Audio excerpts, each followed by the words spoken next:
Hi good morning everyone. ಇವತ್ತು ಬೇಗ ಹೋಗಿದ್ವೇನೋ? ಹಾಂ, ಇಲ್ಲ, ಗೇಟ್ ಓಪನ್ ಆಗಿರಲಿಲ್ಲ ನಮ್ಮ ಕಾಲೇಜ್ದು. ಸೊ ಅದಕ್ಕೆ ನೋಡಿ ನಾವೆಲ್ಲ ಕ್ಲಾಸು ನಿಂತ್ಕೊಂಡು ಕಾಯ್ತಾ ಇದ್ದೀವಿ. ನಾನು, ಶಾಲಿನಿ, ಹೇಮಾ, ತನುಷಾ, ಮೇಘನ ಎಲ್ಲ ನಿಂತ್ಕೊಂಡು ಕಾಯ್ತಾ ಇದ್ದೀವಿ. ಅಂತೂ ಇಂತೂ ಬಂದು ಗೇಟ್ ಓಪನ್ ಮಾಡಿದ್ರು. ಓಕೆ, ನಮ್ಮ ಕ್ಲಾಸ್ ರೂಮ್ಗೆ ಹೋಗ್ತಾ ಇದ್ದೀವಿ ಇವಾಗ. ನೋಡಿ ನಮ್ಮ ಕ್ಲಾಸ್ ರೂಮ್ ಹೇಗಿದೆ ಅಂತ ತೋರಿಸ್ತೀನಿ. ಇದೇ ನಮ್ಮ ಕ್ಲಾಸ್ ರೂಮ್. ಇವತ್ತು ಚಳಿ ಇದ್ದಿದ್ದರಿಂದ ಬ್ಲೇಸರ್ ಬೇರೆ ಹಾಕಿದ್ವಲ್ಲ, ಬೆಚ್ಚಗೆ ಆಗ್ತಿತ್ತು. ಅದಕ್ಕೆ ಯಶು ಫಸ್ಟ್ ಪೀರಿಯಡಲ್ಲೇ ನಿದ್ದೆ ಹೋಗ್ತಿದ್ದಾಳೆ.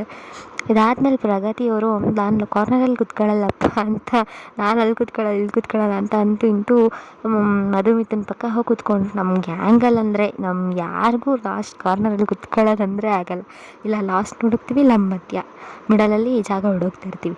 ಅದಕ್ಕೆ ಪ್ರೇರಣಾ ಅವ್ರು ಬರ್ತೀಯಾ ಇಲ್ವೋ ಇದು ಮೋಸ ಅಂತ ಅವ್ರ ಜೊತೆ ವಾದ ವಿವಾದ ನಡೆಸ್ತಾ ಇದ್ದಾರೆ. ಅದೆಲ್ಲ ಆದಮೇಲೆ ಕ್ಲಾಸ್ ಮುಗಿಸ್ಕೊಂಡು ನಾನು ಮತ್ತು ಆಯಿಷಾ ನಡ್ಕೊಂಡು ಹೋಗ್ತಾ ಇದ್ದೀವಿ ಬಸ್ ಸ್ಟ್ಯಾಂಡ್ಗೆ. ಇದೆಲ್ಲದ್ರ ಮಧ್ಯೆ ನಮಗೆ ಒಂದು ಅಂಗಡಿ ಕಣ್ಣಿಗೆ ಬಿತ್ತು. ನಮ್ಮ ಗಣಪತಿ ಜಾತ್ರೆ ಬೇರೆ ಟಿಪ್ಟೂರ್ದು ಹತ್ರ ಬಂತಲ್ಲ, ನೋಡಿ ಎಲ್ಲ ಅಂಗಡಿಗಳಾಗ್ತಾ ಇದ್ದಾರಲ್ಲೇ. ಎಲ್ಲ ಬನ್ನಿ ಜಾತ್ರೆಗೆ, ಚೆನ್ನಾಗಿ ಜಾತ್ರೆ ಮಾಡೋಣ. ಅದಾದಮೇಲೆ ಬಸ್ಸಿಗೆ ಹತ್ತಿದ್ವಿ. ಒಂದು ಅಕ್ಕ ಪರಿಚಯ ಆದರು. ಅವರು ಕಡಲೆಕಾಳು ಕೊಟ್ಟರು ತಿನ್ನೋಕ್ಕಂತ.